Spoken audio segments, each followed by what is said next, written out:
Okay. అందరికీ ప్రభునామం బట్టి అందరినీ కూడా మరి ప్రభు ఈ సమయంలో సమకూర్చి ఒక చోట చేర్చినందుకు దేవునికి స్తోత్రం చెల్లిస్తున్నాను. మరి జూలై నెల వరకు 7 మాసాలు మనల్ని తన కృపలో భద్రపరిచి నూతన మాసంలో 8th month లో ప్రవేశపెట్టజేసినందుకు దేవునికి స్తోత్రం చెల్లిస్తున్నాను. ఒక వాక్యము చదువుకొని ప్రార్థన చేసుకున్నాము. మనం దానియేలు 7వ అధ్యాయం చదువుతున్నాం కదా. దానియేలు 7:18. అయితే మహోన్నతుని పరిశుద్ధులే రాజ్యాధికారము నొందుదురు, వారు యుగ యుగాంతముల వరకు రాజ్యమేలుదురు. ప్రేమ ప్రభా, కృపగల దేవా తండ్రి, మీ పాసన్నిధిలో నాయన తండ్రి మేముండి మిమ్మల్ని స్తుతించుటకు, ఇంతవరకు మిమ్మల్ని ఘనపరచుటకు మీరు చూపిన కృపను బట్టి మీకే స్తోత్రం చెల్లిస్తున్నాను. నా ప్రభా, అవును తండ్రి, మీ రాజ్యంలో మేము కూడా రాజ్యం ఏలడానికి మమ్మలను భాగస్థులుగా చేసుకున్న విధానాన్ని బట్టి, మాకు ఇవ్వబోయే నాయన అథారిటీని బట్టి, ఈ యొక్క నిరీక్షణను మాకు ఇచ్చినందుకు మీకే స్తోత్రం చెల్లిస్తున్నాను ప్రభా. దానియేలు గ్రంథాన్ని ధ్యానిస్తుండగా ఎన్నో ప్రాపంచిక దేశాలు తండ్రి అయ్యా మీ రాజ్యానికి అగైనిస్ట్ గా పనిచేస్తున్నప్పటికీ మీరు చివరిలో జయం సాధించిన ఆయన తండ్రి నిరంతరం ఉండే పరలోక రాజ్యాన్ని ఎస్టాబ్లిష్ చేసే విధానాన్ని మేము నేర్చుకుంటుండగా మా హృదయాలను తెరవండి ప్రభా. నా నోటి మాటలు కాదు, నా తెలివి నా జ్ఞానం ఏ మాత్రం పనికిరాదు ప్రభా. ఈ క్లిష్టమైన గ్రంథాన్ని, మరి మా యొక్క ప్రపంచ భవిష్యత్తును సూచించే గ్రంథాన్ని మాకు తెలియజేస్తూ వస్తున్న విధానాన్ని బట్టి మీకే స్తోత్రం చెల్లిస్తూ మీరే మాతో మాట్లాడుతున్నామని నా ప్రభును మరియు తండ్రి ఈరోజు ఎవరెవరు జాయిన్ అయినారో వాళ్ళందరినీ బట్టి మీకే స్తోత్రం చెల్లిస్తున్నాను. కృపల దేవా నాయన తండ్రి మమ్మల్ని నడిపించండి. మేమేం వింటున్నామో తండ్రి, ఏం చెప్తున్నానో అది అర్థం చేసుకోవడానికి మీరే కృప చూపిస్తున్నామని నా ప్రభును ప్రియ రక్షకుడైన యేసయ్య ఘనమైన నామమున ప్రార్థించి వేడుకొని పొందుకొంచున్నాను తండ్రి, ఆమె. సో మనము లాస్ట్ వీక్ ఏం చేసాము? దానియేలు గ్రంథము 7వ అధ్యాయము 1వ వచనం నుంచి ఎన్నో వచనం వరకు చదువుకున్నాము? 10వ వచనం వరకు చదువుకున్నాం కదా. అంతవరకు నేర్చుకోవడం జరిగింది. ఈ యొక్క 10 వచనాల్లో ముఖ్యంగా దానియేలుకు వచ్చిన ఆ యొక్క దర్శనాన్ని గురించి మనం నేర్చుకున్నాం. దానియేలుకు మరి తను పరుండినప్పుడు బెల్షస్సర్ రాజు కాలంలో ఒక దర్శనము లేదా కళ కలగడం అనేది జరిగింది. సో అక్కడ 4 జంతువులను దానియేలు గారు చూశారు. ఈ 4 జంతువులు వరుసగా చూసుకుంటే మనం సింహము, ఎలుగుబంటి, చిరుతపులి, ఆ తర్వాత భయంకరమైన మృగాన్ని మనం గురించి నేర్చుకోవడం జరిగింది. అయితే ఈ యొక్క మృగాలన్నీ కూడా ఈ ప్రాపంచిక దేశాలు లేదా రాజ్యాలు లేదా రాజులను గురించి తెలియజేస్తున్నాయని మనము నేర్చుకున్నాం. అయితే ఈ 3 రాజ్యాలు ఏవైతే ఉన్నాయో మొట్టమొదటివి ఆ సింహము, ఎలుగుబంటి, ఆ తర్వాత చిరుతపులి కూడా మరి గతించిపోయిన రాజ్యాలను గురించి, బబులోన్ రాజ్యాన్ని గురించి, మాదీయ పారసిక రాజ్యాన్ని గురించి, అదే విధంగా మరి గ్రీక్ దేశాన్ని గురించి తెలియజేస్తా ఉన్నాయి. ఆ రాజ్యాలు ఒకదాని తర్వాత ఒకటి ఎస్టాబ్లిష్ కావడం, ముందు రాజ్యాలను ఓడించడము జరుగుతూ వచ్చింది. అయితే ముందు రాజ్యాల విధానాలు అనేటివి కొన్ని ఆ తర్వాత రాజ్యాలకు కూడా రావడం అనేది మనము గమనిస్తా వచ్చినాం. అయితే అన్నిటికంటే చివరిలో భయంకరమైన ఒక జంతువుని గురించి మనం తెలుసుకోవడం జరిగింది. అది ఎంతగో గర్వంగా మాట్లాడుతూ ఉండడం మనం చూస్తాం. సో ఇలాంటి వాటికి జడ్జిమెంట్ ఇవ్వడానికి, అదేవిధంగా మానవులకు జడ్జిమెంట్ ఇవ్వడానికి కూడా ప్రభు ఒక సింహాసనం మీద, తండ్రి అయిన దేవుడు, ఇక్కడ మనకు తెలుగులో మహావృద్ధుడు అని రాయబడింది, ఇంగ్లీష్ లో అయితే ఏన్షియంట్ ఆఫ్ డేస్, అంటే అన్నిటికంటే ఏన్షియంట్ గా ఉన్నవాడు. దాని గురించి మనం చెప్పుకున్నాం. ఆల్ఫా ఒమేగా అనే దాని గురించి మనము చెప్పుకోవడం అనేది జరిగింది అనమాట. కాబట్టి ఆ విధంగా మరి అలాంటి దేవుడు ఎంత పరిశుద్ధంగా ఉన్నాడు. పరిశుద్ధమైన చక్రాలు కూడా అగ్నిలాగా ఉన్నాయి. ఆయన సింహాసనం కూడా అగ్ని జ్వాల వలె మండుతా ఉంది. అదేవిధంగా దాని సింహాసనం నుండి మరి అగ్ని వంటి ప్రవాహం కూడా వస్తా ఉంది అని తెలుసుకోవడం జరిగింది. అంతేకాకుండా ఆయన ముందు వేవేల కొలది పరిచారకులు అంటే దూతలు ఉన్నారని తెలుసుకున్నాము. ఆ తర్వాత మరి కోట్ల మంది మనుషులు కూడా ఉన్నారు. తీర్పు తీర్చడానికి గ్రంథాలు తెరవబడేనంత వరకు మనం చూసుకున్నాం అన్నమాట. ఈ అధ్యాయాన్ని మనం గమనిస్తే దానియేలు కొద్దిసేపు ఆ యొక్క మృగాన్ని గురించి కొద్దిసేపు చెప్తా ఉన్నారు. ఆ తర్వాత దేవుని గురించి కూడా కొద్దిసేపు మార్చి చెప్తా ఉండడం అనేది మనం గమనిస్తాం ఈ అధ్యాయం మనం స్టడీ చేస్తే. సో ఇప్పుడు 11, 12 వచనాలతో మనం ఈరోజు ధ్యానాన్ని మొదలు పెడదాము. ఈ 11, 12 వచనాల్లో 11వ వచనం చదువుతున్నాను. దేవుడేమో తీర్పు తీర్చడానికి మహాసింహాసనం మీద, పరిశుద్ధమైన సింహాసనం మీద ఆసీనుడై ఉండగా, ఇక్కడ ఈ లోకంలో ఏం జరుగుతోంది? అప్పుడు నేను చూచుండగా ఆ కొమ్ము పలుకుచున్న మహాగర్వపు మాటల నిమిత్తము వారు ఆ జంతువును చెప్పినట్టు కనబడెను. తర్వాత దాని కళేబరము మండుచున్న అగ్నిలో వేయబడెను. So this is about the 4th beast. ఒక 4వ జంతువుని గురించి ఇక్కడ రాయబడింది అనమాట. ఇట్లా ఆ విధంగా ఏం చేస్తా ఉంది ఇది? ఈ యొక్క 4వ జంతువు ఏం చేస్తా ఉందంటే మహాగర్వపు మాటలను పలుకుతా ఉందంట కదా. మహాగర్వపు మాటలను పలుకుతా ఉంది. మనం చూసాము last week 7th chapter 8th verse లో ఏం చూసాము? ఈ కొమ్మునకు మానవుల గర్వముగా కన్నుల వంటి మాట్లాడు కన్నులను నోరు ఉండేను. దానికి ఎలాంటి నోరు ఉందంట? గర్వముగా మాట్లాడే నోరు ఉందంట. అంతేకాకుండా మనము ప్రకటన గ్రంథము 13వ అధ్యాయంలో కూడా దీని గురించి మనం తెలుసుకోవడం జరిగింది. 13వ అధ్యాయము 5వ వచనంలో మరి ఒక మాట ఉంది. మొదటి మాట చూసుకుంటే, నంబపు మాటలను దేవదూషణలను పలుకు ఒక నోరు దానికి ఇయ్యబడును. ఇక్కడైతే గర్వంగా మాట్లాడే నోరు అనే దానిలో ఉంటే, ఈ ప్రకటన గ్రంథంలోనేమో అది ఏం చేస్తుందంట? డంబపు మాటలు పలుకుతుందంట, దేవుణ్ణి దూషిస్తా ఉందంట. తర్వాత 6వ వచనంలో చూస్తే అదేం చేస్తా ఉంది? కనుక దేవుని దూషించుటకును, ఆయన నామమును, ఆయన గుడారమును, పరలోక నివాసములను దూషించుటకును అది తన నోరు తెరిచెను. ఏం చేస్తా ఉంది? పరలోక నివాసులను, దేవుడుండే గుడారాన్ని అన్నిటిని కూడా దూషిస్తా ఉందన్నమాట. ఆ విధంగా తన నోరు తెరుస్తా ఉంది. సో దీనికి ఏం జరిగిందంట? ఈ ఇప్పుడు చదువుకున్న పోర్షన్ లో చూస్తే 11వ వచనంలో అది ఆ విధంగా మాట్లాడుతుంది కాబట్టి ఆ జంతువును చంపినట్లుగా కనపడిందంట. ఆ విధంగా గర్వంగా మాట్లాడుతూ ఉంటే ఏం చేశారు? ఆ జంతువును చంపేయడం జరిగింది. మనము దీని గురించి ఇక్కడ దానియేలు గ్రంథంలో మనం ఏదైతే చూస్తా ఉన్నామో అవన్నీ కూడా ప్రకటన గ్రంథంలో కూడా ఎక్కువగా చూస్తూ ఉండడం అనేది మనం చూస్తాము. ఈ యొక్క ప్రకటన గ్రంథం 19వ అధ్యాయము 20వ వచనం చదువుతారు ఎవరైనా? 19, 20. అప్పుడు ఆ మృగము దాని ఎదుట సూచన క్రియలు చేసి దాని ముద్రను వేయించుకొనిన వారిని, ఆ మృగపు ప్రతిమకు నమస్కరించిన వారిని మోసపరిచిన ఆ అబద్ధ ప్రవక్తయు పట్టబడి వారిద్దరూ గంధకముతో మండుచున్న అగ్నిగుండంలో ప్రాణముతోనే వేయబడిరి. అయితే మండుచున్న అగ్నిలో వేయబడినారు. ఎవరెవరు వేయబడినారు? ఇద్దరు. ఈ మృగాన్ని దేనితో పోల్చుకున్నాము? యాంటీక్రైస్ట్ తో పోల్చుకున్నాం కదా లాస్ట్ వీక్ లో. యాంటీక్రైస్ట్ కాకుండా ఇంకొకరు కూడా ఉంటారు కదా 13వ అధ్యాయంలో. ఎవరు? అబద్ధ ప్రవక్త కదా. ఫస్ట్ యాంటీక్రైస్ట్ గురించి రాయబడింది 13వ అధ్యాయంలో. ఆ తర్వాత నెక్స్ట్ అబద్ధ ప్రవక్తను గురించి రాయబడింది. ఈ మాట మనం పదే చెప్పుకుంటున్నాం.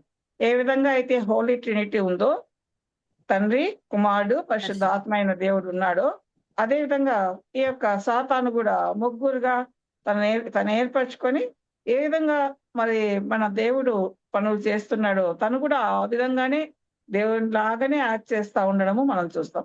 అంటే ఇక్కడ ఎవరు అంటే మొట్టమొదట సాతాను తండ్రిలాగా, ఆ తర్వాత యాంటీక్రైస్ట్ క్రీస్తు విరోధి ఆయన యేసు ప్రభు లాగా. యేసు ప్రభును అంటే కోపం ప్రదర్శిస్తా ఉంటాడు, అదే సమయంలో ఆయనను గురించిన డంబ మాటలు మాట్లాడుతూ ఉంటాడు, అదే సమయంలో ఆయనను పోలి ఆయన ఏం సూచక్రియలు చేసినాడు అవన్నీ కూడా తను చేస్తున్నాడు అనేది మనము ఈ ప్రకటన గ్రంథం 13వ అధ్యాయంలో తెలుసుకుంటాం అన్నమాట. ఆ తర్వాత అబద్ధ ప్రవక్త ఉంటాడు. ఏ విధంగా మరి పరిశుద్ధాత్మ దేవుడు అనేకులకు యేసు ప్రభువుని గురించి తెలియజేస్తూ మనలో కార్యాన్ని చేస్తుంటాడు. ఈ అబద్ధ ప్రవక్త కూడా యాంటీక్రైస్ట్ గురించి తెలియజేస్తూ అతన్ని వైపు అందరినీ మళ్ళిస్తా ఉంటారు అనమాట, జనులందరినీ. బట్ అందుకని ఇక్కడ ఏమైంది, యాంటీ క్రైస్ట్ అదేవిధంగా అబద్ధ ప్రవక్త ఇద్దరు కూడా ఆ యొక్క మండుచున్న అగ్నిగుండంలో వేయబడినారు. ఇంకా ఎవరు మిగిలినారు? సాతాన్ మిగిలింది కదా, సాతానే కదా వాళ్ళకి అధికారం ఇచ్చింది. ఆ సాతాన్ ఇంకా అగ్నిగుండంలో వేయబడలా. ఓన్లీ ఈ యొక్క క్రీస్తు విరోధి మరియు అబద్ధ ప్రవక్త మాత్రమే వేయబడినారు అనమాట. ఆ తర్వాత మనం చూస్తే 12వ వచనంలో మిగిలిన ఆ జంతువుల ప్రభుత్వము, దానియేలు 7వ అధ్యాయము 12వ వచనం. మిగిలిన ఆ జంతువుల ప్రభుత్వము తొలగిపోయెను, సమయం వచ్చు వరకు అవి సజీవుల మధ్యన ఉండవలనని ఒక సమయము ఒక కాలము వాటికి ఏర్పాటైంది. ఈ యొక్క క్రీస్తు విరోధి అబద్ధ ప్రవక్త ఎప్పుడు వేయబడినారు? అగ్నిగంధకంలో మండే దాంట్లో గుండంలో ఎప్పుడు వేయబడినారంటే 7 ఏళ్ల శ్రమల కాలము అయిపోయిన తర్వాత వేయబడినారు. 7 ఏళ్ల శ్రమల కాలం తర్వాత 1000 ఏళ్ల పరిపాలన వస్తుంది కదా, మిలీనియం అంటాం దాన్ని. ఆ 1000 ఏళ్ల పరిపాలన కాలంలో మిగిలిన ఆ జంతువులు అంటే ఏంటి? బబులోను, అదేవిధంగా పారసీక దేశాలు, అదేవిధంగా గ్రీకు రాజ్యము, ఇవన్నీ కూడా మరి ప్రభుత్వాలు తొలగిపోయినాయి. కానీ సమయం వరకు అవి సజీవుల మధ్య ఉండవాలని ఒక సమయము ఒక కాలము వాటికి ఏర్పాటయ్యేను. సో వీటిని పొలిటికల్ గా జయించి కొత్త గవర్నమెంట్స్ ఏర్పాటు అయినాయి, కానీ వాటి కల్చర్స్, క్యారెక్టరిస్టిక్స్, వాటి భాష ఇవన్నీ కూడా మరి అంతకాలం వరకు కూడా కంటిన్యూ అవుతా ఉన్నాయన్నమాట. సో 1000 ఏళ్ల కాలంలో కూడా వీటి యొక్క ఆలోచనలు, వీళ్ళ విధానాలు కంటిన్యూ అవుతున్నాయని చెప్తా ఉన్నారు ఇక్కడ. ఏమని?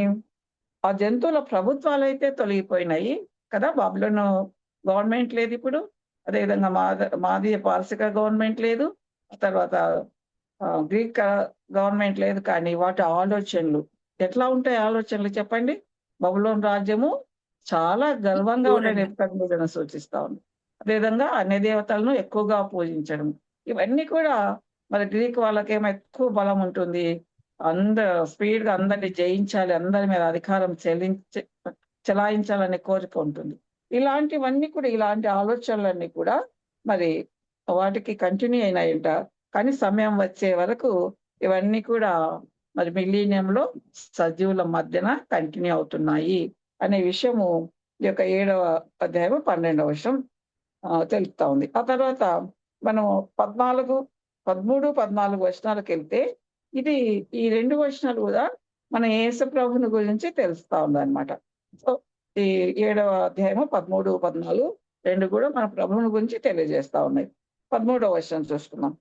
రాత్రి కలిగిన దర్శనములను నేను ఇంకా చూచుచుండగా ఆకాశ మేఘారుడై మనుష్యుని పోలిన ఒకడు వచ్చి ఆ మహావృద్ధుడగు వాని సన్నిధిని ప్రవేశించి ఆయన సముఖమునకు తేబడెను. సో ఈ 13వ వచనాన్ని మనం అనలైజ్ చేసుకుంటే మరి ఇంకా ఆయన ఇంకా దర్శనాలు చూస్తూనే ఉన్నాడంట. బిహోల్డ్ అంటా ఉన్నాడు. ఇంగ్లీష్ లో అయితే బిహోల్డ్ అనే మాట రాయబడింది అనమాట. కాబట్టి జాగ్రత్త, కేర్ఫుల్ గా చూస్తున్నాడు ఈయన.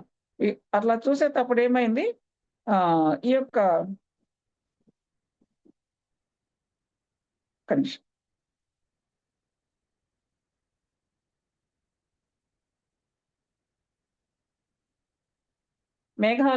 మేఘారుడుగా ప్రభు రావడము చూస్తా ఉన్నాం.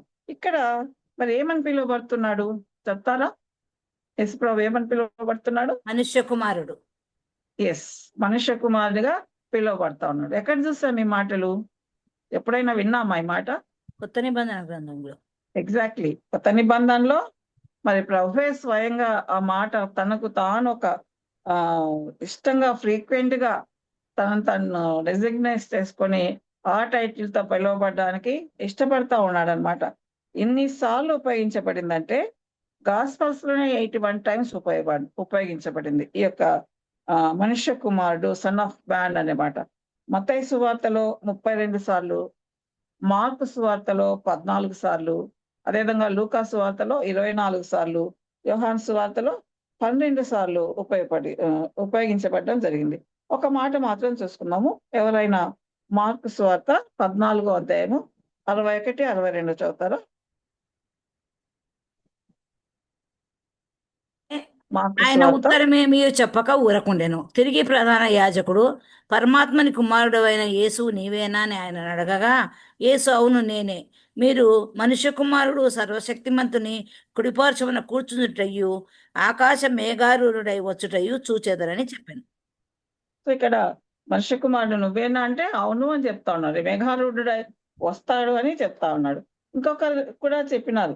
ఈ ప్రభు శిష్యులు డైరెక్ట్ శిష్యులే కాకుండా మనం అపోస్తల కార్యంలో చూసుకుంటే 7వ అధ్యాయం చివరిలో ఎవరిని గురించి ఉంటుంది? అపోస్తల కార్యం 7వ అధ్యాయం స్టెఫెన్ గురించి ఉంటుంది కదా. స్టెఫెన్ ఏం చెప్తా ఉన్నాడంటే 7వ అధ్యాయము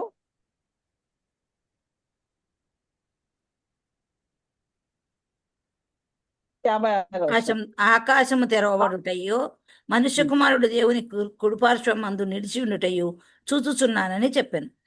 కాబట్టి స్టెఫెన్ కూడా మనుష్య కుమారుడిగా ఆయనను వర్ణించడం అనేది మనం చూస్తా ఉన్నాం. ఏంటి ఆ యొక్క మనుష్య కుమారుడు అని ఎందుకు పిలువబడడానికి ఇష్టపడుతున్నాడు ప్రభు? దేని సూచిస్తా మరి ఉంది మనుష్య కుమారుడిగా పిలువబడ్డం అనేది? ఆయన మరి హ్యూమిలిటీ, ఆయన యొక్క హ్యూమిలిటీని గురించి తెలియజేస్తుంది. ఎంతగా ఆయన తన్ను తాను తగ్గించుకున్నారు అనే విషయాన్ని గురించి తెలియజేస్తుంది అనమాట. ఆ యొక్క ట్రూ హ్యూమన్ నేచర్ అంటే ఆయన నిజంగానే ఒక మానవుని బాడీలో శరీరాకృతి ధరించి రావడము, ఆ తర్వాత ఎక్కడో ధనవంతుల ఇంట్లో అలా కాకుండా లో స్టేటస్ కలిగిన ఒక వడ్రంగి వాణి ఇంట ఆయన పుట్టడము, అక్కడే పెరగడం అనేది ఆయన ఒక మానవునిగా తను తాను చూపించుకోవడం అనేదాన్ని తెలియజేస్తుంది. అదే సమయంలో ఆయన దేవత్వాన్ని గురించి కూడా తెలియజేస్తుంది అనమాట. మనం ఒకసారి కొలస్సీయులకు రాసిన పత్రిక 2వ అధ్యాయము 9వ వచనంలో చూస్తే, ఏలైనగా దేవత్వం యొక్క సర్వ పరిపూర్ణత శరీరముగా క్రీస్తునందు నివసించుచున్నది. ఎట్లా నివసిస్తుందంట? సర్వ పరిపూర్ణత. దేవత్వానికి ఎంత పరిపూర్ణత ఉంటుందో అదంతా కూడా మరి ఎక్కడ ఉందంట? ఆయన యందు శరీరం రూపంలో ఉన్న ఆయన యందు ఉంది.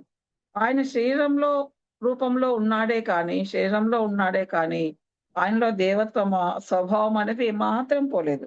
కాబట్టి ఆయనకు సన్ ఆఫ్ మ్యాన్ అని పిలువబడినప్పటికీ రెండు కూడా మరి దైవ స్వభావం, మానవ స్వభావము ఉండడం చూస్తాం. ఇక్కడ ఈ యొక్క దానియేలు గ్రంథంలో ఎక్కడున్నాడు ప్రభు? తండ్రి జడ్జిమెంట్ సీట్ దగ్గరకు వస్తున్నాడు కదా ప్రభు. మనం ఒకసారి యోహాను సువార్త 5:27 చదువుతారు ఎవరైనా? యోహాను సువార్త 5:27.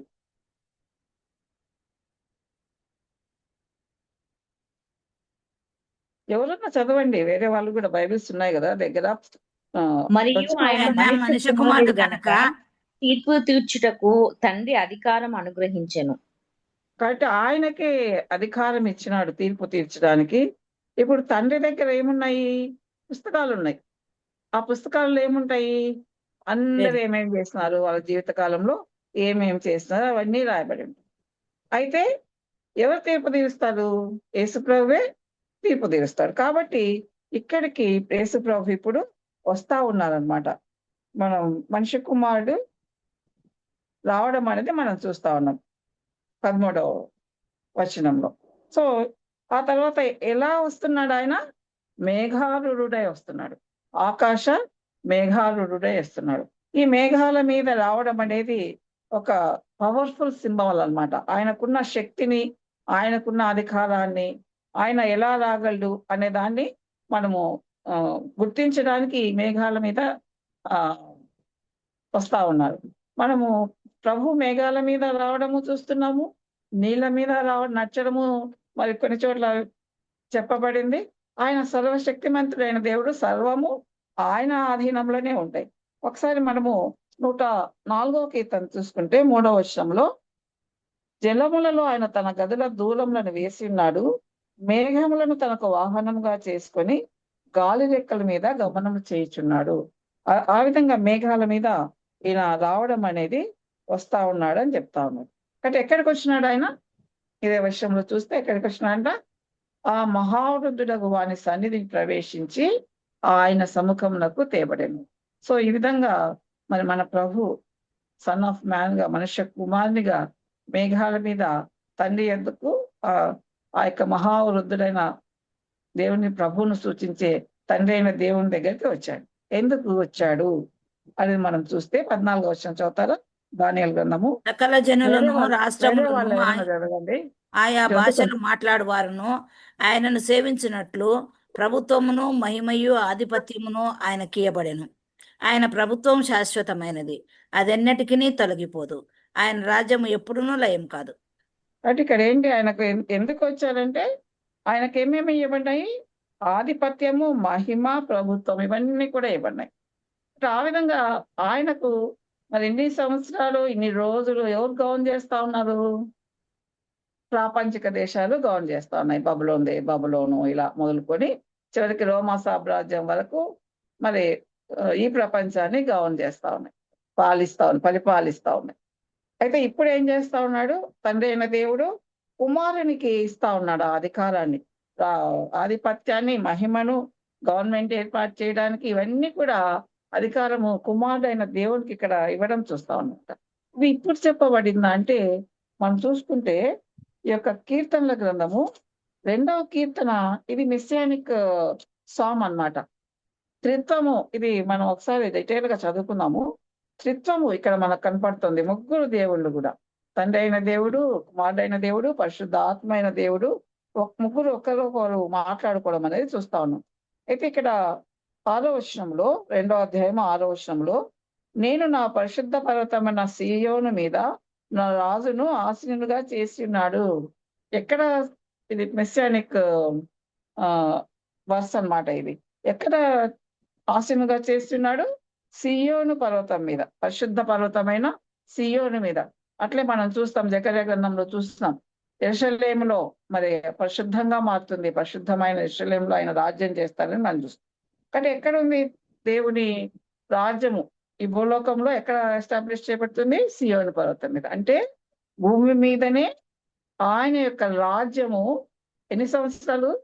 1000 సంవత్సరాలు అన్నమాట. కాబట్టి ఆ రాజ్యం అనేది ఎక్కడో ఉండదు. 1000 సంవత్సరాల రాజ్యము, ఆయన అధికారము ఎక్కడో ఉండదు, కానీ ఈ లోకం మీదనే ఉంటుంది, ఈ లోకంలోనే ఉంటుంది. మనము ప్రార్థన చేసుకుంటాం కదా, అందుకే రాజ్యం వచ్చునుగాక. మరి పదే పదే చెప్పుకుంటా ఉన్నాం. కాబట్టి మనం దానికోసం ఎదురు చూసే వాళ్ళంగా ఉంటున్నాం అన్నమాట. దీని గురించి ప్రవక్తలు కూడా ఎన్నో సార్లు చెప్పడం మనం చూస్తాం. యెషయా గ్రంథము 2వ అధ్యాయము, ఇది మనం జకర్యా గ్రంథంలో కూడా చదువుకున్నాం. 2వ అధ్యాయము 2వ వచనం, అంత్య దినంలో పర్వతముల పైన యెహోవా మందిర పర్వతము పర్వత శిఖరమున స్థిరపరచబడి కొండల కంటే ఎత్తుగా ఎత్తబడును. ప్రవాహం వచ్చినట్టు సమస్త అన్యజనులు దానిలోనికి వచ్చెదరు.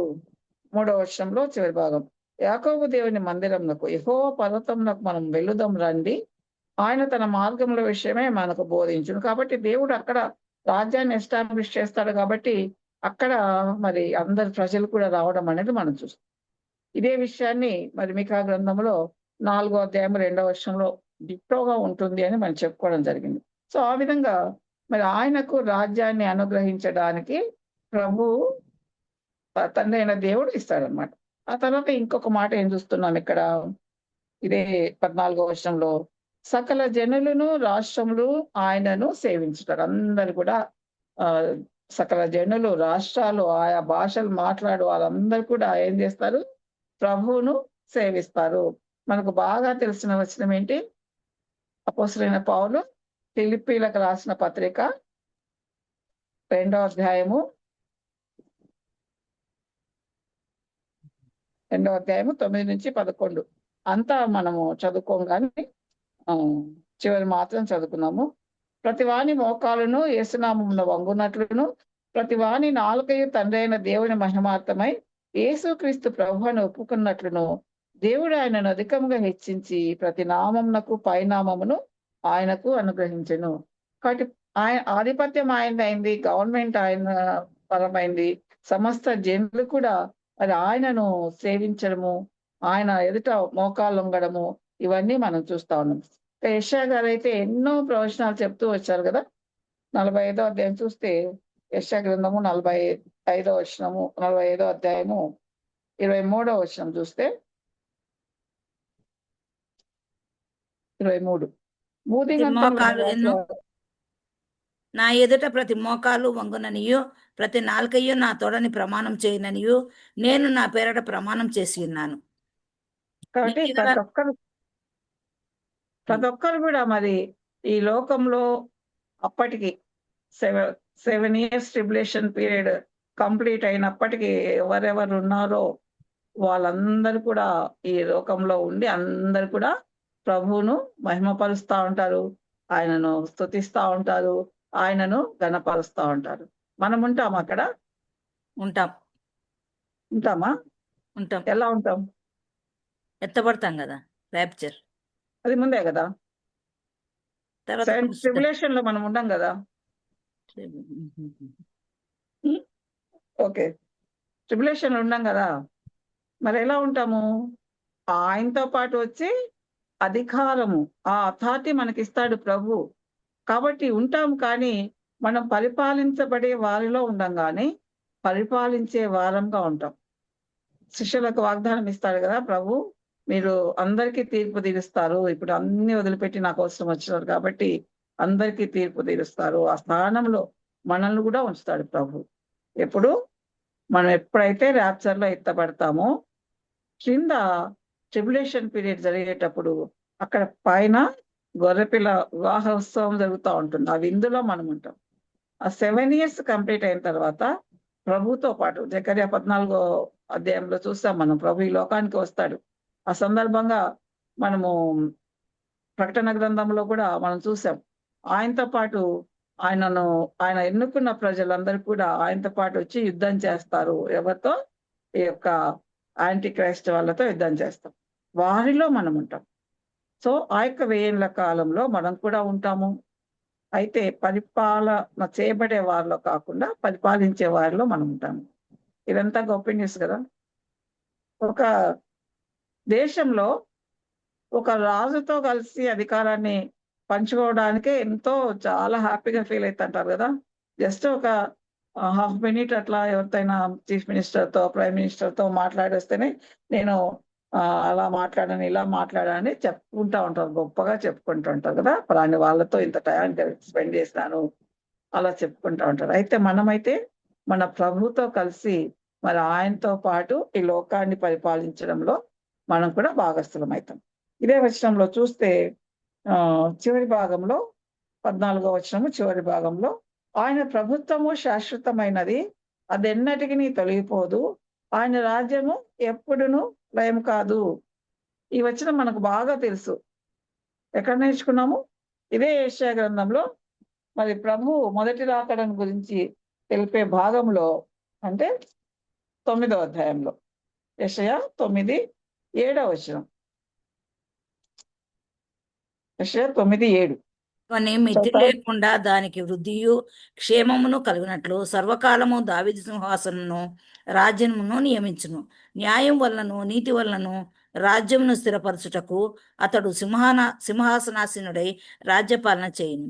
సైన్యములకు అధిపతియగు యెహోవా ఆసక్తి కలిగి దీనిని నెరవేర్చును. కాబట్టి ఈ విధంగా మరి యుగాలు ఉండే రాజ్యం అది.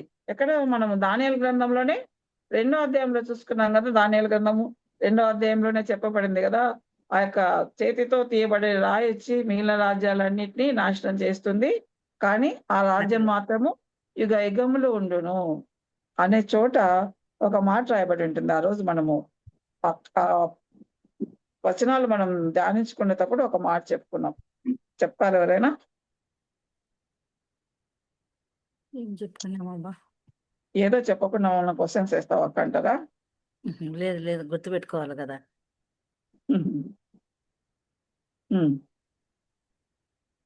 44 వచనం, దానియేలు 2:44. ఆ రాజ్యము దాన్ని పొందిన వారికి గాక మరెవరికి చెందదు. ఎవరికి చెందుతుందంటే ఆ రాజ్యము మనకే. కేవలము ఎవరైతే దాన్ని పొందుతారో. ఎవరు పొందుతారు? 2 రకాలు. విశ్వాసులు మాత్రమే, మరి ఆయన నమ్మి వాళ్ళు మాత్రమే ఆ రాజ్యాన్ని పొందుతారు. మనం చూస్తే యెషయా గ్రంథము 35వ అధ్యాయం చదువుకోండి. చాలా బాగుంటుంది ఆ అధ్యాయం. ఆ రాజ్యాన్ని గురించి వివరించబడి ఉంటుంది అనమాట. ఆ మార్గం ఎలా ఉంది అవన్నీ కూడా తెలుపబడినాయి. అంటే ఆ విధంగా ఇక్కడ 14వ వచనంలో మనము 3 విషయాలు చూస్తా ఉన్నాము. మనుష్య కుమారుడు వచ్చినాడు, తండ్రి సన్నిధిలోకి తీర్పు తీసుకొని రాబడినాడు. ఆయన ఎలా వచ్చాడంటే మేఘారూఢుడై వచ్చాడు. అదే సమయంలో మరి అందరు కూడా ఆయనను స్తుతించడం చూస్తా ఉన్నాము. ఆ తర్వాత మరి యుగ యుగములు ఉంటుంది ఆయన రాజ్యము. ఈ మాట ఒకరికి చెప్పబడింది. ఎవరికి చెప్తారా? కొత్త నిబంధనలో ఫస్ట్ ఆయన జన్మించక ముందే చెప్పబడింది. జస్ట్ జన్మించక ముందు, ఒక 9 నెలల ముందు. ఉమ్, ఎవరికి? యోహానుకు మరియమ్మకు యోహానుకా? మరియమ్మకు చెప్పబడింది కదా. Yes, yes, yes. 1వ అధ్యాయంలో లూకా సువార్త 1వ అధ్యాయంలో మరి 32, 33 చూసుకోవచ్చు. హృదయములకు రాజ్యం 33 ఒక్కటి చదువుతున్నాను. ఆయన యాకోబు వంశస్థులను యుగ యుగములు ఏలును, ఆయన రాజ్యము అంతము లేనిదై ఉండునని ఆమెతో చెప్పాను. అంటే నీకు పుట్టబోయే కుమారుడు సర్వోన్నతిని కుమారుడు, ఆయన రాజ్యం వెళ్తాడు, ఆ రాజ్యము యుగ యుగములు ఉంటుందని మరియమ్మకు చెప్పినాడు. ఇదే మరి ఆ ఆ యొక్క జకర్యా గారు కూడా ఆయనను గురించి రాజ్యం ఏర్పరుస్తారు. ఇవన్నీ ఒకదానికొకటి లింక్. పాత నిబంధనలో ఏవైతే ప్రవచనాలుగా చెప్పబడినాయో అవన్నీ కూడా నూతన నిబంధనలో ఆయన రాకడలో ఎన్నో ప్రవచనాలు నెరవేరినాయి. అవన్నీ నెరవేరినాయి కాబట్టి మనం ఇప్పుడు ఏమనుకుంటున్నాము, 2వ రాకడ గురించి చెప్పబడిన ప్రవచనాలు కూడా నెరవేరుతాయి అని చెప్తున్నాం.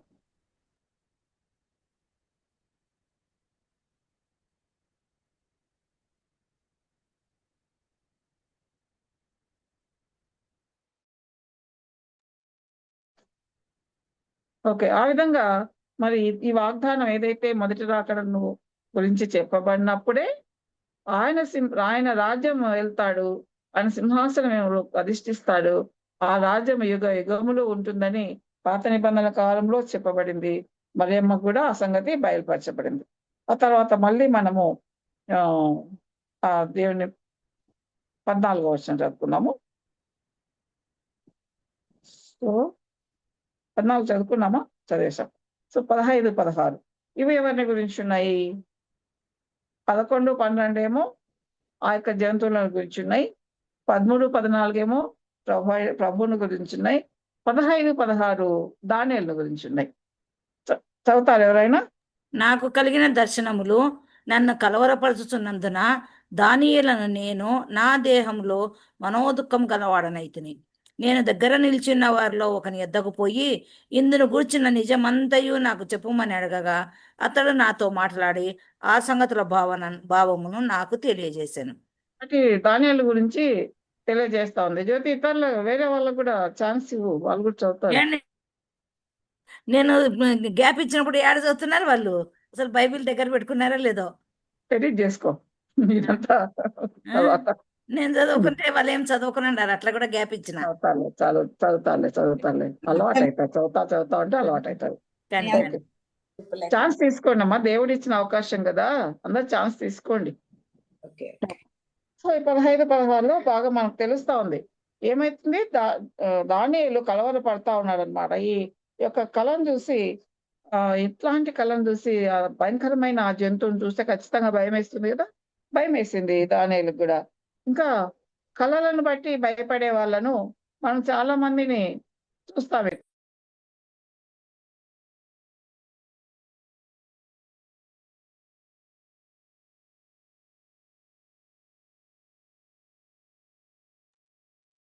కళలను చూసి భయపడిన వాళ్ళని ఇంకా ఎవరిని చూస్తాం పరిశుద్ధ గ్రంథంలో?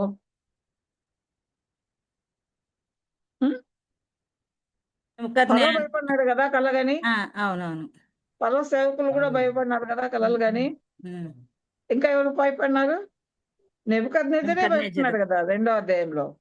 అంటే ఏవైనా కళలు, అర్థం కాని కళలు, భయంకరమైన కళలు అనేటివి వచ్చినప్పుడు మానవ సహజం, భయపడడం అనేది మానవ సహజం. అలాగే ఇక్కడ కూడా దానియేలు ఇంకా అంత భయంకరమైన జంతువులను చూసిన తర్వాత చాలా భయపడడం అనేది జరిగింది. తర్వాత అక్కడ ఒకని వద్దకు పోయి ఇందును గూర్చి నిజమంతయి నాకు చెప్పమని అడగగా, మనం జకర్యా గ్రంథంలో జకర్యా గారు అలాగే దగ్గరున్న వాళ్ళని అడుగుతా ఉంటారు. అదేవిధంగా మనము ప్రకటన గ్రంథం చూస్తే ప్రకటన గ్రంథంలో కూడా చాలా సార్లు యోహాను అపోస్తలుడైన యోహానుకు అక్కడ ఉన్న వాళ్ళ దేవదూతలు వాళ్ళు అక్కడ జరిగే దాని గురించి వివరించడం మనం గమనిస్తాం. అదేవిధంగా ఇక్కడ కూడా దానియేలు గారికి మరి అన్ని కూడా స్పష్టంగా ఒక అక్కడ ఉన్న వాళ్ళలో ఒకరు వచ్చి మరి తెలియజేయడం అనేది మనం చూస్తామన్నమాట. 17వ వర్షం చూద్దాము. ఎట్లనగా ఈ మహాజంతువులు 4 అయ్యుండి లోకమందు ప్రభుత్వం చేయబోవు 4 రాజులను సూచించుచున్నవి. అంటే ఎవరిని సూచిస్తా ఉన్నాయి మనకందరికీ బాగా తెలుసు. మనము 2వ అధ్యాయంలో బాగా దాని గురించి చదువుకోవడం జరిగిందనమాట. అదేవిధంగా ఈ 4 రాజ్యాలు బబులోను, మాదీయ పార్షిక, గ్రీకు రాజ్యము, రోమ సామ్రాజ్యాన్ని గురించి మనం చూసుకున్నాం. అదేవిధంగా లాస్ట్ వీక్ లో ప్రకటన గ్రంథము 17వ అధ్యాయము 12వ వచనం కూడా మనము కొంతవరకు చూడడం అనేది జరిగింది. 17, 12. నీవు చూచిన 10 కొమ్ములు 10 మంది రాజులు, వారు ఇది వరకు రాజ్యమును పొందలేదు. అంటే ఈ రాజులు ఇంతవరకు రాజ్యం పొందలేదంట. ఎప్పుడు పొందుతారు అంటే ఆ యొక్క యాంటీ క్రైస్ట్ రాకముందు కొద్ది కాలానికి ముందు దీని గురించి మనం వివరంగా చెప్పుకోవడం జరిగింది. 1 వరల్డ్, 1 గవర్నమెంట్, వన్ రిలీజన్ ఇలాంటివన్నీ డిస్కషన్స్ జరుగుతూ ఉన్నాయని మనం తెలుసుకోవడం జరిగింది. కాబట్టి ఈ యొక్క రాజులు 4 రాజులు కూడా మరి ఆ యొక్క రాజులను తెలియజేస్తా ఉన్నాయనేది కులముగాలు తెలియజేస్తా ఉన్నాయి. ఆ తర్వాత 18వ వచనం. అయితే మహోన్నతుని పరిశుద్ధులే రాజ్యాధికారము నొందుదురు, వారు యుగ యుగాంతముల వరకు రాజ్యమేలెదురు. ఇక్కడ కూడా ఏం చెప్తా ఉన్నారు? యుగాంతముల వరకు రాజ్యం ఉంటుంది అని చెప్తాను. కాబట్టి మనం దీని గురించి మనము ఇంతకు ముందే ఆలోచించాం. చాలా సార్లు ఈ ఆలోచన అనేది ఎలా ఉంటుంది అసలు? ఆ యుగాలు ఏం చేస్తా ఉంటాం మనం ప్రభుత్వం కూడా ఉండి. సరే, స్టార్టింగ్ లో మరి 1000 సంవత్సరాలు అధికారం చేస్తాము, వాళ్ళకు వీళ్ళకు తీర్పులు తీరుస్తాం, ఇవన్నీ చేస్తాము. అది కంటిన్యూ అవుతుంది. ఎవరు పరలోక రాజ్యం కంటిన్యూ అవుతుంది. ఆలోచిస్తే ఏం చేస్తామబ్బా అనే ఆలోచన వస్తుంది కదా. ఎప్పుడైతే ఎవరైతే పరలోక రాజ్యానికి పోతారో వాళ్ళకు మాత్రమే ఏం చేస్తామో ఎలా ఉంటుంది, మరి ఆ యొక్క పరలోక రాజ్యంలో మన జీవన విధానం ఎలా ఉంటుంది, ఎప్పుడైతే మరి మనం ఎలా జీవిస్తున్నామో ఫిజికల్ గా కానీ మన ఫైనాన్షియల్ గా కానీ విధంగా మన ఆలోచన విధానంగా కానీ ఎలా ఉన్నాయో మనందరికీ తెలుసు. స్పిరిచువల్ గా ఎలా ఉన్నామో మనందరికీ తెలుసు. మనము 1 కొరింథీయులు 13వ అధ్యాయంలో ప్రేమను గురించి నేర్చుకొని చివరిలో పౌలు గారు ఒక మాట అంటారు.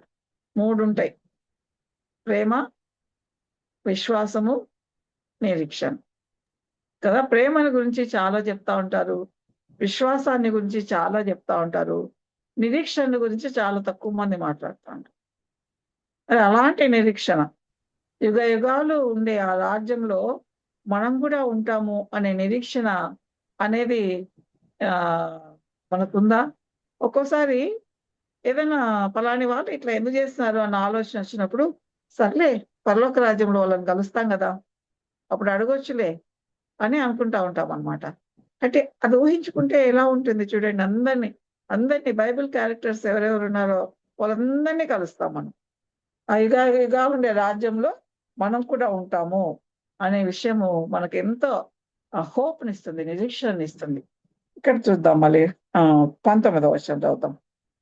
ఇనుప దంతములను ఇత్తడి గోళ్ళును గల ఆ 4వ జంతువు సంగతి ఏమైనదని నేను తెలుసుకొనగోరితిని.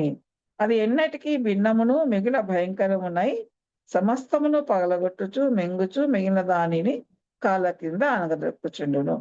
సో ఇక్కడ మనం చూస్తే 11వ వచనంలో అది చంపబడింది అని చెప్పబడింది.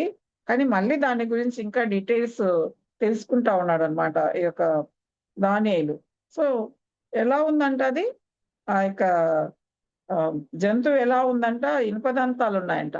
మనము 7వ అధ్యాయంలోనే 8వ వచనంలో దాని గురించి చదివినప్పుడు ఇనుపదంతాలు మాత్రమే మెన్షన్ చేయబడినాయి. ఇక్కడ మళ్ళీ ఇత్తడి గోళ్ళు కూడా మెన్షన్ చేయబడతా ఉన్నాయి. అంటే ఏంటి, దానికి మరి ఇంకా ఎక్కువ వేరే వాళ్ళని బాధించడానికి ఇంకా ఎక్కువ ఆ, ఆ, ఆయుధాలు లభిస్తా ఉన్నాయన్నమాట. ఆ విధంగా ఆ జంతువు ఉంది, ఆ తర్వాత భయంకరంగా ఉంది, మిగిలిన దానిలకు భిన్నంగా ఉంది. ఈ మాట ఇదే అధ్యాయంలో 3 సార్లు రాయబడింది. ఈ జంతువు, క్రూరమైన జంతువు, ఈ యొక్క భయంకరమైన లక్షణాలు కలిగిన జంతువు మిగిలిన జంతువుల కంటే భిన్నంగా ఉంది. సమస్తాన్ని పాల్గొట్టి మింగుతుందంట, కాళ్ళ కింద అనగదొరుకుతా ఉందంట. దీని గురించి మనం నేర్చుకున్నప్పుడు కూడా ఇది భయంకరము, అందరినీ నాశనం చేస్తుందని చెప్పుకున్నాం కదా. ఆ తర్వాత 20వ వచనానికి వస్తే, మరియు దాని తలపైనున్న 10 కొమ్ముల సంగతియు, వాటి మధ్య నుండి పెరిగి 3 కొమ్ములను కొట్టివేసి, కన్నులను గర్వముగా మాటలాడు నోరును గల ఆ వేరొక కొమ్ము సంగతియు, అనగా దాని కడమ కొమ్ముల కంటే బలము కలిగిన ఆ కొమ్ము సంగతియు విచారించితిని. So Daniel is very particular about those horns. ఆ యొక్క ఆ కొమ్ముల మీద చాలా పర్టికులర్ గా తెలుసుకోవాలనుకుంటున్నాడు అనమాట, ఏమిటది అని. కాబట్టి ఇక్కడ మరి మొదట 10 కొమ్ములు ఉన్నాయి. మనం దీని గురించి చెప్పుకున్నాము. ఇవి 10 రాజ్యాలను సూచిస్తున్నాయని చెప్పుకున్నాము. అంత్యకాలంలో 10 రీజియన్స్ గా ఈ యొక్క దేశం, ప్రపంచమంతా డివైడ్ అవుతుందని ఇప్పటికే మరి అమెరికా దేశము తనొక రీజన్ గా అమెరికా పక్కన Canada, north America, Canada, Mexico, ఈ 3 కలిసి ఒక భాగంగా, ఒక రీజన్ గా ఏర్పడాలని, అంటే ఈ విషయానికని కాదు, స్పిరిచువల్ గా ట్రంప్ గారు చాలా మిగిలిన వాళ్ళకంటే చాలా మంచిగా ఉన్నారు.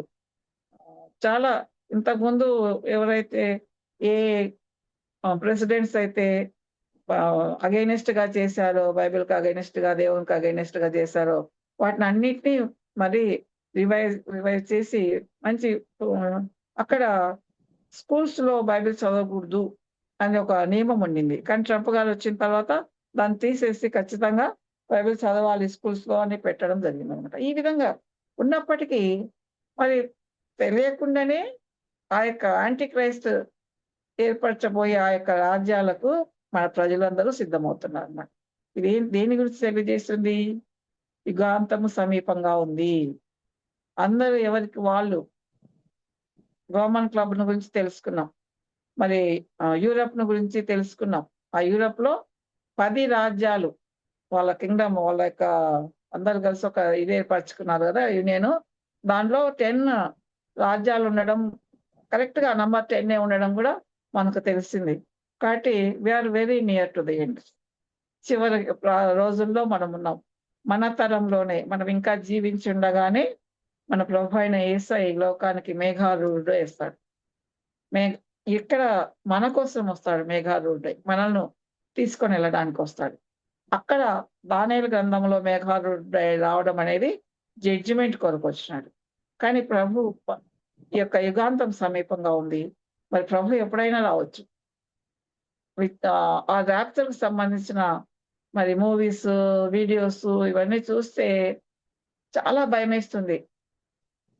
చూడడం మంచిది అనిపిస్తుంది కొన్నిసార్లు. ఇవి మన బిడ్డలకు కూడా చూపించాలా, ఎత్తపడకుంటే ఎలాంటి భయంకరమైన పరిస్థితి ఉంటుందనేది తెలియజేయాలా అనిపిస్తుంది.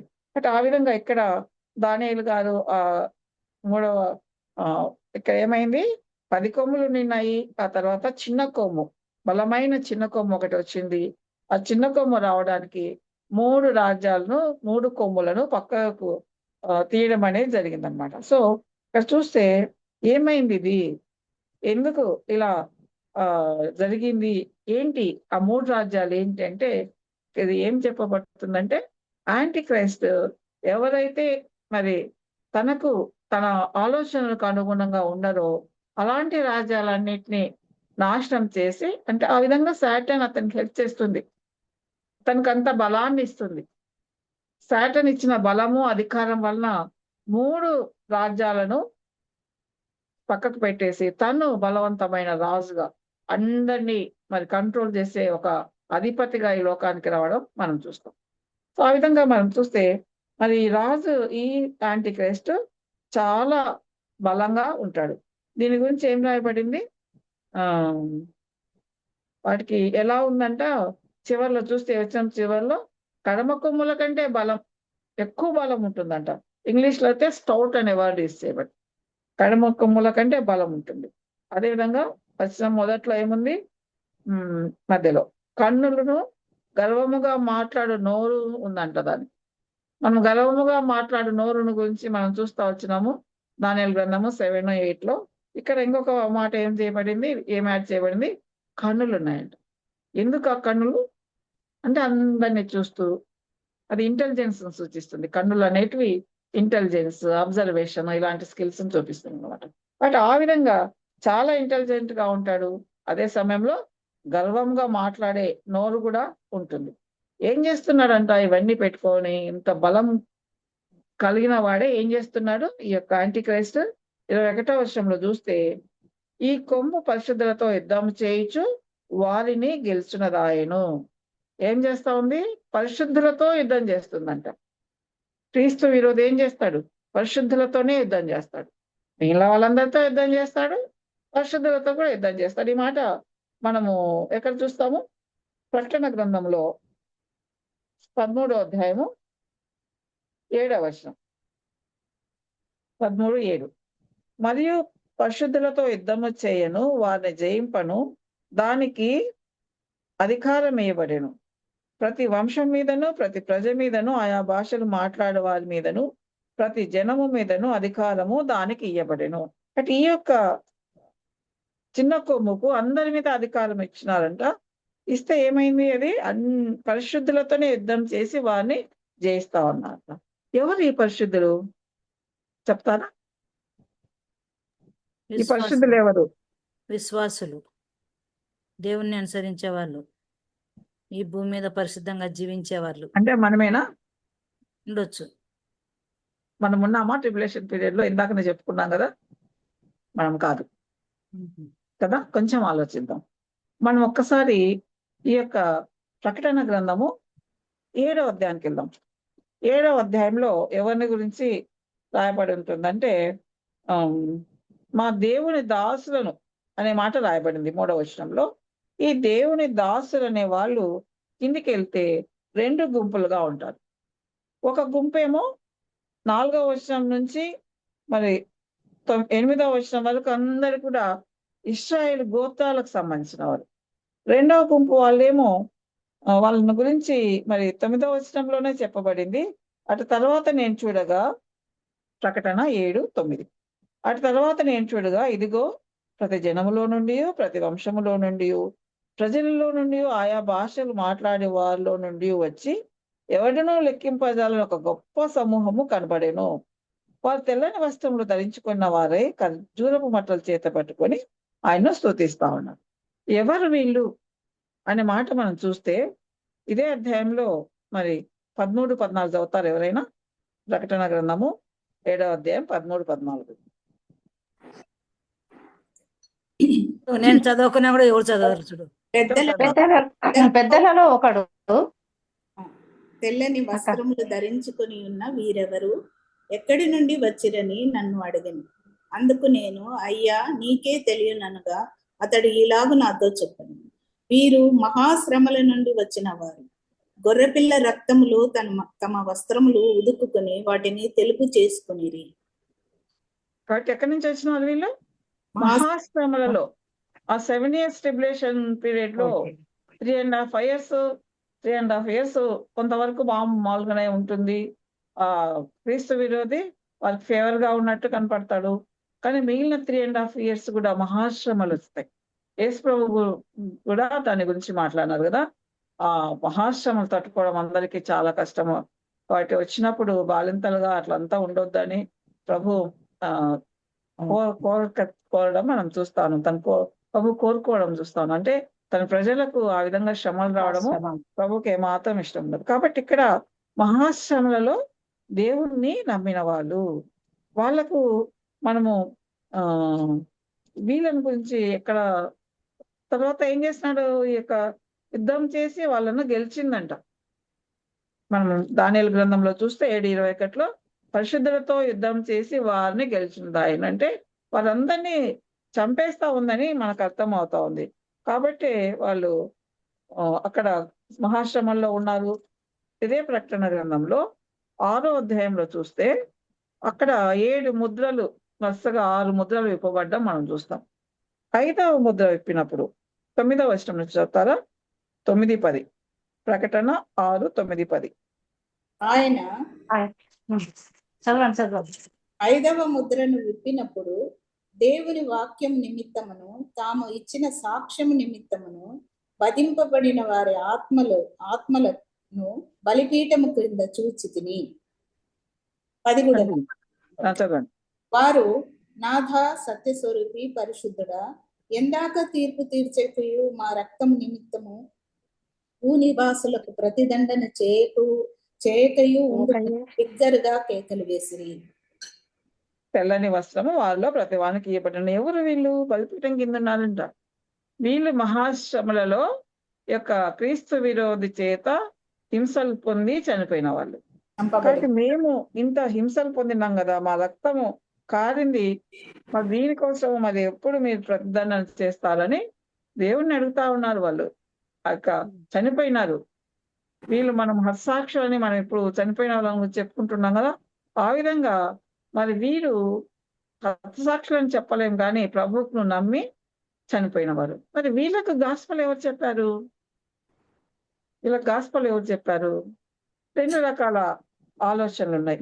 మొట్టమొదటి ఆలోచన ఏమో మరి ఆ యొక్క యూదులు నమ్ముకుంటారు, మనం తెలుసుకున్నాం కదా. ఎప్పుడైతే ప్రభు గురించి మేమే ఆయన సెలవు వేసినామని చెప్పినారో అప్పుడు యూదులు నమ్ముకుంటారు కాబట్టి వాళ్ళు చెప్పినారు అనేది ఒక ఆలోచన. రెండవ ఆలోచన ఏమో మరి 11వ అధ్యాయం చూస్తే, ప్రకటన గ్రంథం 11వ అధ్యాయంలో చూస్తే ఇద్దరిని గురించి చెప్పబడింది కదా, ఇద్దరు సాక్షుల గురించి చెప్పబడింది. కాబట్టి వాళ్ళు కూడా ప్రకటించిండొచ్చు. ఇంకొక చోట మనం చూస్తాం, ఒక దూత ఒక పుస్తకాన్ని పట్టుకొని అందరికి కూడా సువార్త చెప్తా ఉండడం కూడా మనం చూస్తామన్నమాట. ఈ విధంగా మరి ఏదో ఒక విధంగా వారికి సువార్త అంది. పరిశుద్ధాత్మ ఉండడు కదా, శ్రమల కాలంలో పరిశుద్ధాత్మ ఉండడు. మనము 2వ తెస్సలోనికైలో చూస్తే 2వ అధ్యాయంలో మరి పరిశుద్ధాత్మ ఎత్తబడిన తర్వాతనే పాప పురుషుడు రివీల్ అవుతాడు. పాప పురుషుడు అనేది మరి క్రీస్తు విరోధికున్న ఇంకొక పేరు. పాప పురుషుడు రివీల్ అవుతాడు అనండి. కాబట్టి ఆశ్రమల కాలంలో పరిశుద్ధాత్మ ఉండదు, కానీ వాళ్ళు యేసుప్రభుని చెప్పిన దాన్ని బట్టి ఈ లోకంలో ఉన్నప్పుడు మరి శ్రమలు రాకముందు ప్రభువును కొంతవరకు తెలుసుకొని ఆయన ఎందుకు నమ్మకంగా లేని వాళ్ళు అప్పుడు దేవుని సువార్త విని రక్షించబడ్డారు. కాబట్టి వీళ్ళందరితో కూడా యుద్ధం చేస్తాడు క్రీస్తు విరోధి. ఆ యొక్క భయంకరమైన మృగంకున్న ఆ యొక్క చిన్న కొమ్ము అనేది క్రీస్తు విరోధిని సూచిస్తా ఉంది. వాళ్ళందరూ కూడా మనం చూసుకున్నాం కదా ప్రకటన గ్రంథంలో కొద్ది కాలం వాళ్ళకు అధికారం ఇవ్వబడుతుందని. ఆ కొద్ది కాలం ఆ రాజులందరూ కూడా యుద్ధం చేసి వీళ్ళందరినీ ఓడించడం మనం చూస్తాం. ఆ తర్వాత 22వ వచనంతో ఈరోజు మన ధ్యానాన్ని ముగించుకుందాము. 22వ వచనం. ఆ మహావృద్ధుడు వచ్చి మహోన్నతిని పరిశుద్ధుల విషయంలో తీర్పు తీర్చు వాళ్ళకు అలాగు జరుగును గాని సమయం వచ్చినప్పుడు ఆ పరిశుద్ధులు రాజ్యము నేలుదురన్న సంగతి నేను గ్రహించితిని. సో ఇక్కడ బలిపీఠం కింద నుంచి వాళ్ళు మొరపెట్టుకుంటున్నారు కదా, మొరపెట్టుకుంటా ఉంటే మరి వాళ్ళ విషయంలో ఆ పరిశుద్ధుల విషయంలో మన ప్రభు తండ్రి అయిన దేవుడు మహావృద్ధుడు వాళ్ళకు తీర్పు తీర్చే వరకు ఈ విధంగానే జరుగుతూ ఉంటది. ఈ విధంగా పరిశుద్ధులందరినీ ఈ యొక్క క్రీస్తు విరోధి చంపేస్తా ఉంటాడు. అదంతా ముగిసిన తర్వాత సమయం వచ్చినప్పుడు మరి రాజ్యము ఎవరు వెళ్తారు? పరిశుద్ధులే వెళ్తారు. కాబట్టి దీని గురించి మళ్ళీ మనము నెక్స్ట్ వీక్ ఎక్కువగా ధ్యానించుకున్నాము. ఇంతవరకు ఏం నేర్చుకున్నాము? ఆ 4 జంతువులలో 4వ జంతువు భయంకరమై అనేక విషయాల్లో పరిశుద్ధులను హింసిస్తూ అలాగంతా గర్వపు మాట్లాడుచూ ఉంటుంది. అందరినీ నాశనం చేస్తా ఉంటది కదా. ఆ విధంగా నాశనం చేస్తూ గర్వపు మాట్లాడే ఆ జంతువును మరి చంపబడింది. ఆ తర్వాత క్రీస్తు విరోధి అబద్ధ ప్రవక్త కూడా మండుచున్న అగ్నిగుండంలో పడవేయబడినాడు. కాబట్టి ఎప్పుడైనా సరే కష్టాల్లో ఉన్నప్పుడు దేవుడు మనకు సాయం దయచేస్తాడు. ఎవరెవరిని గురించో ఆలోచిస్తూ ఉంటాం, వీళ్ళు నాకు నష్టం చేస్తున్నారు, వాళ్ళకు నాకు నష్టం చేస్తున్నారు. వాళ్ళందరి మీద మన గురించి మనం ఆలోచించాల్సిన అవసరం లేదు. వాళ్ళకు పనిష్మెంట్ ఇవ్వాలనుకుంటే దేవుడే పనిష్మెంట్ ఇస్తాడు. కాబట్టి అందుకనే ప్రభు చెప్తాడు కదా, మీ శత్రువుల విషయమే ప్రార్థన చేయమని చెప్తాడు. వాళ్ళు ఏదైనా తప్పు చేస్తున్నారంటే, మనకు నష్టం చేస్తున్నారంటే, మరి మనం వాళ్ళ విషయం ప్రార్థన చేస్తే పరలోకంలో మరి మనకు ధనము అధికమవుతా ఉంటుంది. సో ఆ విధంగా చివరికి మరి సమస్త రాజ్యాలను, ఏండ్ల కాలంలో సమస్త మనుషులను మనం పరిపాలించే ఆ యొక్క గుంపులో మనలో ప్రతి ఒక్కరు కూడా ఉండాలని, మరి ఆ విధంగా ప్రభు మనల్ని నడిపించాలని, ప్రభు ఆ విధంగా మనల్ని నడిపిస్తాడని దేవునికి స్తోత్రం చెల్లిస్తున్నాను. Praise the Lord sisters and